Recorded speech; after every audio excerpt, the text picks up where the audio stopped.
right? Navi wanted to go out there and be like, let's test gliders. Let's see if this is something new. So you think, well, actually, I mean, Doozy and BB team are the guys that really kind of pioneered that forever. Right. But anyway, well, let's see if the old dinosaurs are going to die out against some of the new ones. We have got ourselves our next Miramar on the way here for game number 2 of day 2 for the Esports World Cup. Thank you so much, boys, on the desk. Great analysis, great breakdowns, as always, as we get set here for match number 2. This time around, Godspeed, a fairly southern plane. I feel like yesterday across the board, we had some pretty good planes to work with. This time around, down towards south we go, which should also say Circle, probably going to the same place. I feel like fairly southern is an understatement, Toby. This is a very southern plane. Most of the teams here will likely have to find an alternate drop here, as we see Luna going very far south there towards Resort. But, you know, the desk obviously bringing up fantastic points. You know, I do kind of want to talk about TSM a little bit. You know, a team that absolutely has more than enough pedigree. I mean, Kurt has been playing this game forever, right? Basically since the start. SDK has been his home for quite a while now. You have Alo, who has also been on SDK for quite a while now. One of, you know, back in the day, you kind of up-and-coming, really new, talented players. You used to call him the close-range god in our region because he was so proficient when it came to those pushes into... Oh, hold on a second. Speaking of pushes, I'll get to that point in a second. Yep. He's going to get out of there, isn't he? Yeah, he should. Little ghost. 29 bullets with no armor. It's possible. There's an uphill climb, but thank God that thing has a roof. Oh. Nah, you can continue. Anyway. As you were saying. As I was saying, yes. So, you know, Alo joining this. I mean, the core of that squad has always been, at this point, Purdy, Luke, and Alo. Sparking, I feel like, was the perfect member to add to that team. The young blood injected into that squad, and someone who himself has been looking for so long for the right team to fit his playstyle, to be able to enable his talent, as we see HSSM driving past KDF. They haven't reloaded. Oh, wait, no. Oh, there are 2 on that bike, too. Oh, that would have been turn devastating around, for 4. No. Oh, this is terrible. That's 2 knocks. In the open, and Heaven has never had an easier time eliminating 2. That was a disaster for 4AM. Oh, it could be even worse. Please, guys. I mean, honestly, for Quantum Freaks, thank you for him. They needed something going their way. And if it's people running around in the open at 2 minutes 10, they'll take that any day of the week. But for 4AM, that is abysmal. The problem for me there is I don't think 4AM was even being shot at yet when they hit that rock. This is, you know what this is? This is the result of that plane path. This is the result of it. Chaos incarnate. I mean, you said teams are going to force to go elsewhere. Quantum Freaks, while they, I mean, are not unaccustomed to being, I don't think 4AM has had any trouble on these rotations previously. So for 4AM, thinking they could go past there without any issues whatsoever, I feel like that's a bit too, okay, everything is going to play out as, like, they don't take into account the what do you call them? The unpredictables of the game when they make a move like that. I mean, that was a huge mistake by 4AM, and that cost them dearly. Half their squad is gone, and it's not even the first 5 minutes of the game. Yeah, I mean, it's a weird case of, as you can see me now, if you have the map stream open, EWC_white_EN2, make sure to boot it up if you haven't already. It does exist this time. Exactly. So Quantum Freaks are up and around Minas. They wouldn't usually be all the way down the hillside, but for 4AM, again, 2 guys on a bike, no loot at all, goes to show they were not expecting anyone to be there. But even then, they drive around in a circle, they scout it out. If you're scouting, if you're playing it smart, you're not 2 guys on that bike. Naked. And that's without anything. Naked, they literally didn't have a gun. They hadn't looted anything yet. That is a very questionable move in my decision, or in my mind. But nonetheless, let's look at what we have to play with here. Yeah, look at the circle. As much as I said it was going to go south, honestly, this one has swung as hard north as it really could off of this plane path. We're effectively going similar territory, initially at least, to where we were in the previous one. And right now, well, TSM are the ones who are reaping the rewards of it. Yeah, and significantly less water in this circle as well. TSM, as you said, are the beneficiaries of this circle. As we once again look at this again, I don't think they were even being shot at before they hit that rock. It's unfortunate, but back to the circle, we see a nice split already come out from TSM as they find themselves at the top portion of that, and we've seen Cruise Device circles before. There's a lot of high ground terrain to be played there, so teams early who are already in that area, I'm talking about Bet Boom, TSM, KDF potentially if they want to rotate past Death Road, will have the option to take that high ground and really start to punish the teams that are rotating or even dictate rotations entirely. See Valentine as well. They go, guys, we won a game. Oh, well, we didn't win. We had a really good game in the previous one from this position. How about if we just stay and hope that the circles come back so we can play the exact same game once again? So that's where they're currently positioned, as everyone else will start making their journeys towards the northeast. Expect to see a lot of space on the northern side of this circle, simply due to the fact that it's going to take teams forever to get up there. You can see All Gamers Global, Tycon, currently the player furthest towards the north far west. They have such a long journey to go on in order to get over there. E-Arena, I would imagine, is going to pretty much backfill AGG on this rotation to go up towards the north, go Cruise Device as well, as we now see T1 and FaZe running into one another. Jeems and FaZe desperately trying to get some points here where they can. They won't be able to do so. Wait a second, Alpaca now stranded. Can Jeems land the spray? 6 bullets. The mini comes out, and he just cannot land a shot. That's a difficult one to go, though. That's definitely a tricky one. And again, he spins out. Teams on a tricky position, trying to just both really get out of there. Nice shot. Alpaca taking down Jeems. Able to take him out. Corexius down on HP, but Ghost up now immediately after finds Ian. That's yet another really tough start for T1. T1 just, again, running into early game woes as they have not had any footing really so far in their second. I mean, they've only played one and not even a half games yet, but they're struggling in these early game rotations. It's been wild for them. Zenith and Reigning really the only ones left. And back to your conversation about rotations, we do see a few teams going up towards that northwest side. That's going to be Petrichor as well as Cerberus we were just with, who have now starting to occupy that space. Also, just a quick note here. I'm not sure if my info is incorrect, but we're seeing Alpaca play instead of Deva. As far as I'm concerned, I was expecting Alpaca Deva is as well. Definitely the coach on the team. So whether we'll try and get you an update on that. How come the presumable coach is playing rather than Deva, who, in my opinion, is one of the strongest players on the team. We'll give you, of course, insights on that as the show goes on. But for now, the remaining 2 of the 4 Angry Men trying to get a rotation going. They have successfully managed to wrap around TSM and teams down towards the south, but I mean, as we saw before, the damage has really already been done. Yeah, I mean, they will find themselves a really good position here, but the caveat is, as you said, they're only a duo. Wait, we're potentially lining up for something here. I love the fact that we have AG Global. I know exactly what you're going to say. So, for those of you guys who don't know, there's a team called Cerberus, pretty darn decent. Him as the spearhead, used to have this guy on camera as the co-spearhead of the operation. Tycon, a phenomenal Vietnamese player. I went to talk to Tycon today coming into the match and said, yo, bro, well, is that how you open the conversation? You're playing Cerberus today, what's up? Even the Cerberus players were stood hanging out around Tycon, kind of shoving him a bit when he was in aim practice, you know, having a good time there. They're all still very good friends, regardless of him not being on the roster anymore. But I asked him, so you're playing against your former teammates. If you see them in the kill feed, like if you have any inkling of where they are, how do you react? He just looked at me and went, bro, I know all their stretch. If I see them, they die. That's cold. And I love it. I love it, of course. I mean, Tycon has been part of that roster for many, many years. Before he was even eligible to play,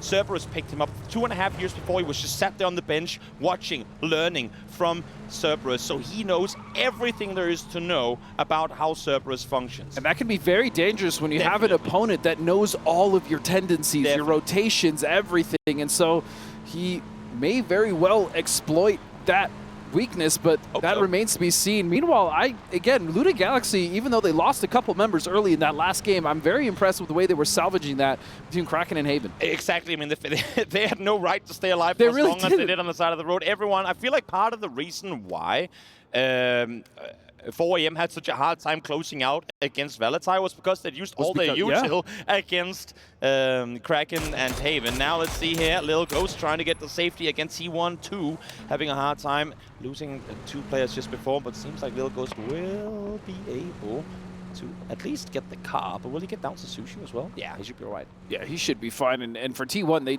they really need to just find some way to salvage points here, whether it's with a good position. I mean, currently they're sat in a place where the west side of the circle, if it does pull back, they will be able to somewhat hold some of those buildings, specifically long building as a duo is very holdable, but they're going to need points because, as we talked about yesterday, you cannot afford to have 2-3 bad games, especially when you only have 12 to play. I feel like going all in on a spot phase 1 is too dangerous, but I like that they're staying on the edge, taking their time here. Wait phase 2 if you get a good income, which that's they the do shift here. they need. Now is when you take the compound. Now is when you roll the shift dice and go, please, please, please, circles, keep coming our way. One of the most difficult areas to play in all of Miramar is this. We call it Death Road for a reason. That trench that separates El Azahar's north and south side is just, if you get caught in there, it's very hard, and Xiao Wu will find Lucarux. VP now in a position that is not favorable. Again, a completely unscoutable approach here. Nixie and the Virtus Pro boys has to just full speed send it, one down on each side. Lucarux might be able to get back on his feet unless if Xiao Wu can do something about it. The issue is they were in a 2-2 split. You can see Sushu, Little Ghost as well, starting to make their way in this direction. But will they get here in time? As Xiao Wu started in the open, but EB is able to take him down. What an absolute turn! I said unfavorable. VP looked to be turning that fight around, but all of a sudden, Xiao Wu doing exactly what was necessary, getting that knock and slowing down VP. But he will go down. Yep, Xiao Wu will fall, and that might be 17 trying to leave. The issue is I don't think they can at this point. In the meantime, T1 just cannot catch a break, and they're going to fall because of it. Sushu with a response. Sushu finds one, Lil Ghost finds the other, and Virtus Pro, despite honestly timing it right, getting a good approach in the compound, realizing potentially that it was a 2-2 split, will fall to 17 Gaming. And at the very least, 17 has 4 points and at least 2 members still alive, which they have done quite a bit with. Ixlef now turning his sights onto the members of 4AM. GodV will fall, and that will be a confirmed kill. 11.5 minutes in, and we are 13 players This is down. Death Road. This circle, man, is brutal. Absolutely insane, but also just early game rotations. Yesterday was so calculated. We have very little commotion in the early game. Of course, the Rondo game, like 15 minutes before the first elimination, that was obviously a bit of a special one. But in this case, just people stumbling over one another. And honestly, you say this area of the map, I still want to go all the way back to the plane path. There are so many rotations coming in the beginning of this game where teams are forced to rotate out of spots they're not used to coming from. So the timings, we oftentimes talk about timings in PUBG. These in-game leaders, these coaches, analysts on the team, they know, great, at 6 minutes we hear a call from there. At 12 minutes we hear a call from there. Because teams get very kind of muscle memory used. It's just people stumbling over one another. And honestly, you say this area of the map, I still want to go all the way back to the plane path. There are so many rotations coming in the beginning of this game where teams are forced to rotate out of spots they're not used to coming from. So the timings, we oftentimes talk about timings in PUBG. These in-game leaders, these coaches, analysts on the team, they know, great, at 6 minutes we hear a call from there. At 12 minutes we hear a call from there. Because teams get very kind of muscle memory used to their loot patterns and everything when they get the planes the way they want them to. But when you then throw a curveball of a plane into this one, followed by an even harder curveball of a circle on top of it, those predictions, those kind of spreadsheets that you have of what teams are likely to do that you play off of, you throw that out the window and you just play off of intuition. Well, you want to talk about timing, Toby. The timing of a rotation for 5 seconds can completely change the way a team fight will be, or even if you get to a compound slightly before, as Bobo now, the last member of 4AM, is just looking for an opportunity to get a quick flush and point here. He will find it, James.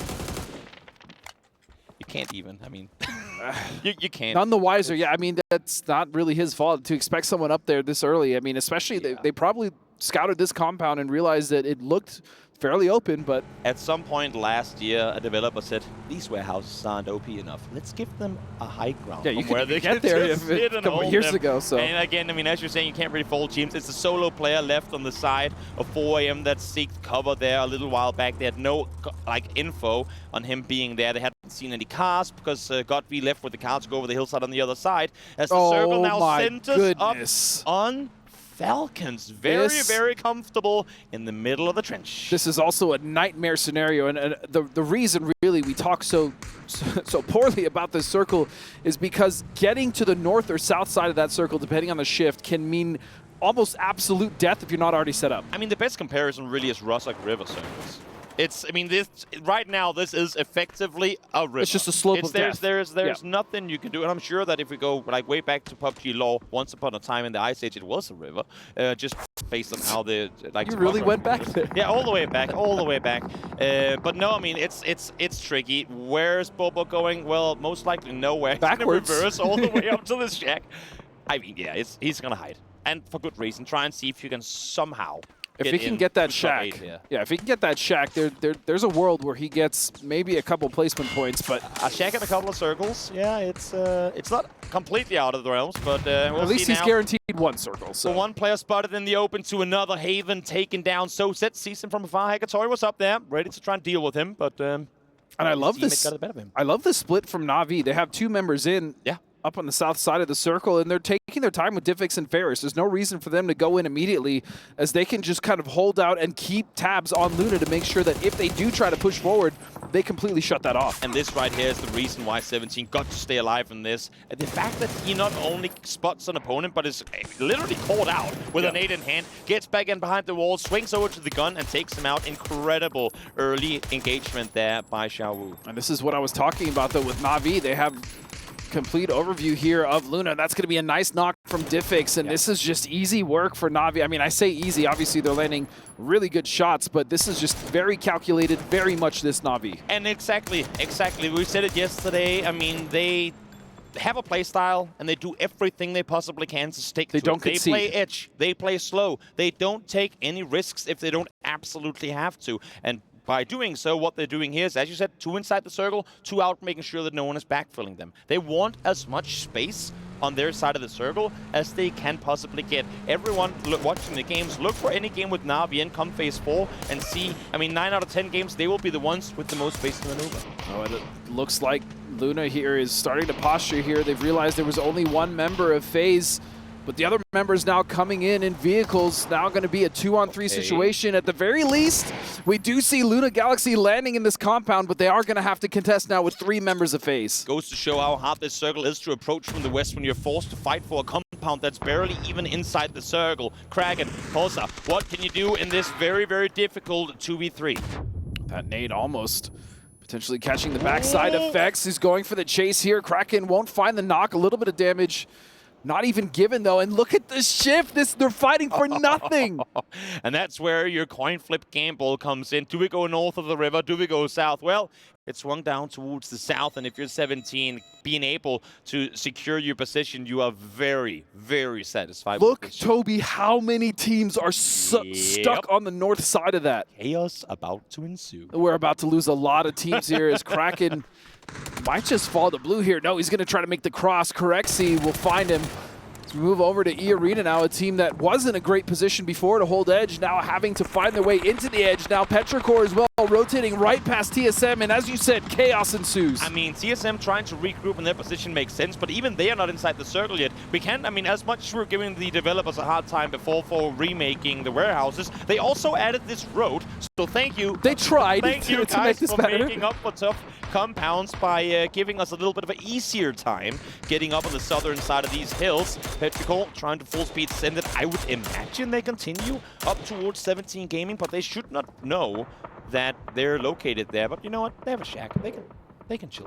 Yeah, and Sparking, unfortunately, for Petrichor will pick one off. Chewy will fall. Arena now trying to make the same run, and Falcons have had full line of sight on this, and they've done a significant amount of damage. 2 members will fall. Jacob and Larix now, just 2 members left, but no, just 1. The Arena is in shambles. Look at the look at the tracers on the bottom right. Everyone is trying to take out Petrichor. It's just Ixlex left, but he will find one and immediately be taken down after Luke cleaning up on this side. And I guess now everyone in the circle knows there's a shack available with about 200 smokes in it. Absolute bloodbath, this circle. And as you said, the developers tried to just give some form of cover or some options to get down that south side hill or up that south side hill, but it's still just so difficult. Yep. And here we have the fight we've been waiting for. Cerberus against All Gamers Global. Tycon against his former team in Cerberus. Cest able to get back on his feet as this Vietnamese brawl will now pop off. 2 players on the side of Cerberus, down to low HP already. Certi pushing on forward, spotted Haisaki behind the car. Haisaki going for a spray, but no Zest will find that. In fact, Tycon will find Duck by, and there are no trades. All gamers with the full advantage. Surti finally goes down with Himas' answer. And that is it. No! Himas versus Tycon. When would you have thought you were going to get to see that? But it's going to be Sapao taking him out. And you know what? Fair play. Clean fight. Tycon said it. I know all their strats. I can take him out. And they just wiped them. That was a clean fight for All Gamers Global. So now heading into the north side of the circle, well, they're somewhat safe for now. But if this continues to shift south, they are going to be in a world of trouble as we see Bestalok and Bet Boom now dealing quite handily with the team of Valley Tai. Almost a repeat of the endgame from last game, but this time Bet Boom on top of it with the circle shift as well. And this time Bet Boom has needs.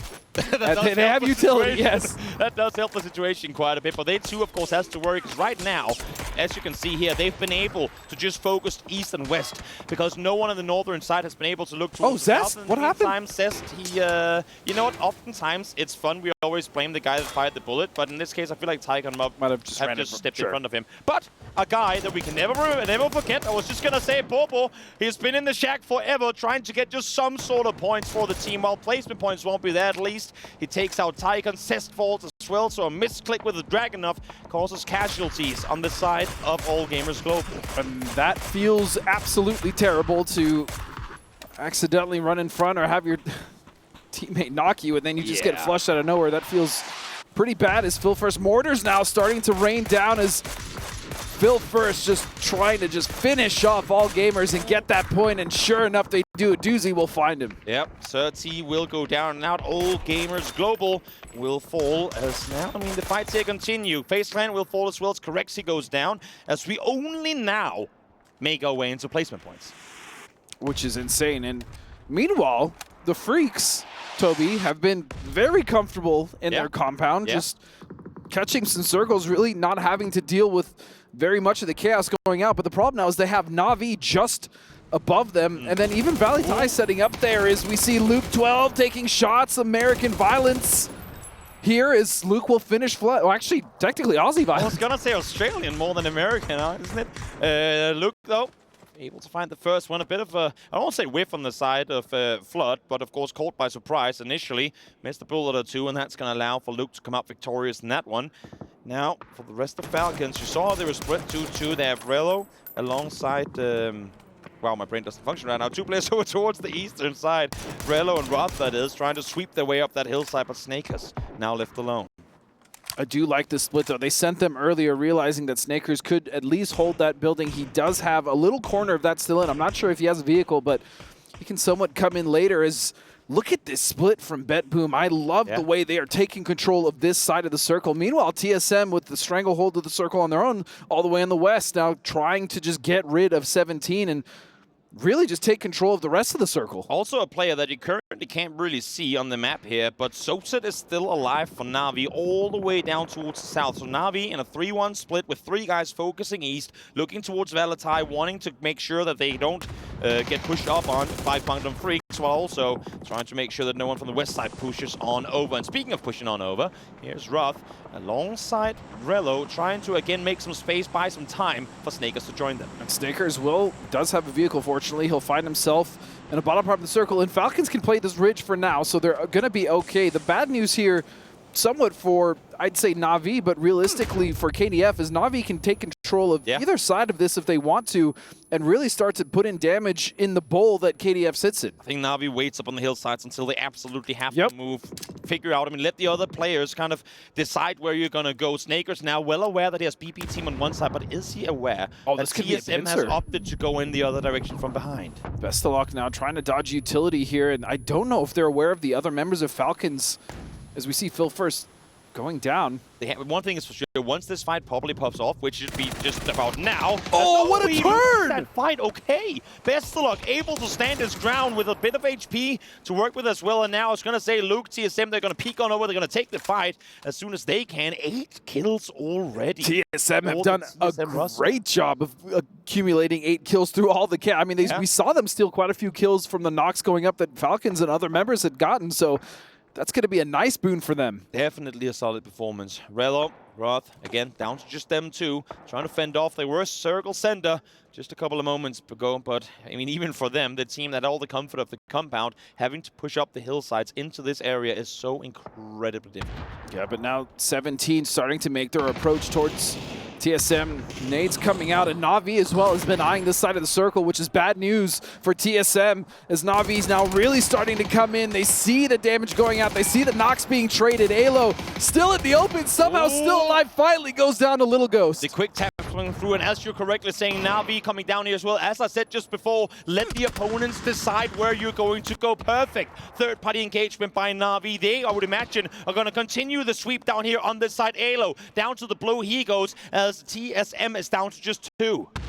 Falcons now starting to make their approach here towards BB team, but a quick spray will shut down Relo, and Roth not in a good position at all, stuck between all the members of Bet Boom, sitting in that smoke. Nades coming out, utility as well, trying to dodge. The smoke is gone, and that is it for Falcons. Yep, tough position for him to try and get out I didn't expect much. Nah, not at all. Not at all. Because of the fights, because of the way that it kind of plays out, with the teams opting to go west rather than east, BB team's able to get all the people back on their feet. As Diffix now is able to take down one on the side of TSM. Sparking falls to his knees. 5 kills for him so far. Solid performance coming through. Luke also currently sat first place in damage overall with 577. As TSM looking to get into double-digit kills this game. Yeah, and Luke doing such a good job of really kind of holding that anchor position, giving Purdy time to pick up Sparking and bring him back. Otherwise, probably would have been another member of TSM being lost, but still they have to contend with Na'Vi on the west side. And Na'Vi is just playing this, only 3 kills, but they are playing this so perfect. It's very similar to the playstyle of Valentine in the previous game. Obviously, terrain is different. Yes. But their approach to it, their understanding of where to apply pressure on the edge, where to try and force teams into each other and set up third-party opportunities for themselves. Really, really great play. They still have an issue, though. They need to get off this hill and potentially into the Freaks compound. Yeah, I was a little worried about Freaks with Na'Vi above, but because of the way the circle shaked out, it actually gave Freaks the advantage here. But the one thing you want to talk about advantage, careful, Luke, with Na'Vi, is it's their timing. It's their timing and their understanding of the space and how much they actually control, which makes them so dangerous as a young team. As a spray comes out from Diffix, just a little bit of damage on Salute, though, and now they've realized that Na'Vi is knocking on their door. I was going to say, I wonder if Freaks are going to actively try and get out here and do some damage, but as they do, Salute's going to be found in the open. Fortunately, for Kwangdong Freaks, Hakatori is taken down in return, so Na'Vi, I was going to say, might focus on getting him up, but they're leaving him behind. And they have to make this send. They realize that there's really not that much time. Human now trying to find a spray. He will find Sosed, and just 2 members now prone on the other side. The Molly will come out. Another nice spray, and can he finish them off? He will. Beautifully played from Human and KDF. What a hold from the Freaks. Their first 2 kills came in at about 1 minute 30 into the game onto 4 AM, but now they prove that they can hold their ground once more. As this one, far from the final fight, they'll have to take this game. Valatai, of course, opting to engage in this one now too. They know that the fight took place on the western side of the compound, and therefore, with all of the Kwangdong Freaks players opting to go over there, Valatai sneaks on in. Yeah, the fact that Valatai snuck in with those 2 members while all the fighting and chaos was happening around them, good on Valatai, still making it to an endgame, and they lost members early, so they've been a duo for quite a bit. Their adjustments and ability to survive cannot be understated, as they now find themselves in a much safer position and can potentially get second here, or maybe even win, who knows? TSM 3 alive still, able to get all the rest on up, but as you can see, a lot of damage has been taken. Purdy, no vest left to work with. They do still have smokes. They have nades and flashbangs as well, so pushes can be made, fights can be taken, and you'd have to imagine, Godspeed, at this point, the fight has to be against BB team, but of course, both these sides right now, look at this as the 2 semifinals for the win of this game. You have the compound semifinal and the hillside semifinal. Everyone is waiting those 5 seconds to see, are we going compound way? Are we going north? What are we looking at? And survey says, okay, kind of both. Kind of both, and you know what? I think this is going to lead into a split semifinal situation. BB team, TSM will fight, Kwangdong Freaks, Valatai will fight, and that fight is going to start right here. Unique peeks on over, spots the first one, damage done, but can't get the knock. Nice timing by Human from upstairs. So there was a possibility here for Valatai to get second, but that's going to all be on the back of their last standing player. What can Latai do? I mean, Guangdong Freaks are not really giving many opportunities. They backed off with a beautiful trade sequence there just in case they needed it. Latai now getting a little bit of damage in, but not enough. And this is going to be a monumental task. And while they'll probably go down, Valatai is being such a nuisance to Guangdong Freaks. They want to get the kills. They want to spread out. They want to get a lay of the land of what's happening to the north. And good for them, though, I suppose, that TSM and BB team hasn't started fighting yet. Ooh, Heaven sees him, closes the door. No, thank you, sir. I will not take that nade, no. And he's got the shotgun ready and prepped. One pump. Oh, behind the deployable cover. He lost track. Ooh. Thank you, Beam, for checking. Much appreciated. Check your corners, man. Check your deployables. Heaven gets to live with a scare of that one. So first semi-final done as BB team again here looking towards TSM. I think both of these two teams were hoping that the other would opt to try and somehow go in and third party that situation, but neither of them jumped on the bait. And now I think they can both comfortably sit outside the compound and go, huh, Freaks, how do you like this whole game without cover? Because we've been in this world for the last 20 minutes, and you have not. Sucks, doesn't it?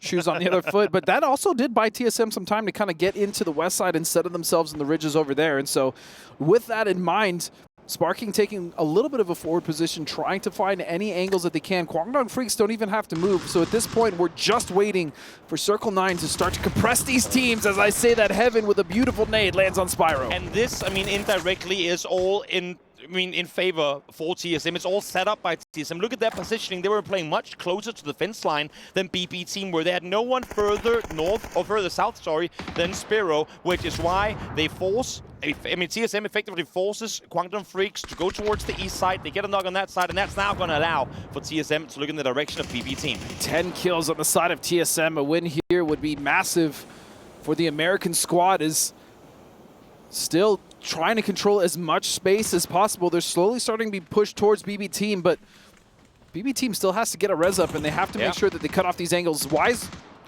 Why smokes there thrown towards the side of TSM to cut off all those. And don't forget about Freaks, though. They're now starting to make their push. Exactly, and that's the issue for TSM. They want to fully commit to BB team, but they know that they have not dealt with Freaks, and Freaks have yet to still fully commit towards BB team too. So they have to respect the threat of the Korean team that's trying to leave the compound. The problem, though, for TSM is they're very quickly running out of cover as this Phase 9 is starting to push them in. You heard that beep. Oh. Luke with not much of that jammer pack left. A flash coming through, maybe buying a little bit of time, a small window. But now Freaks as well starting to make their push. BB team still has 2 nades. They have to lob them towards TSM. TSM is so limited in where they can currently be playing. They have to know that they're just up on that ridge line. Nades now, though. Flashes make that coming the other direction. TSM knows they have to try and make a play, and here they go. And somehow TSM is still alive through all of this. It's just now down to Luke. Sparking will fall. And so it comes down to Freaks versus BB team.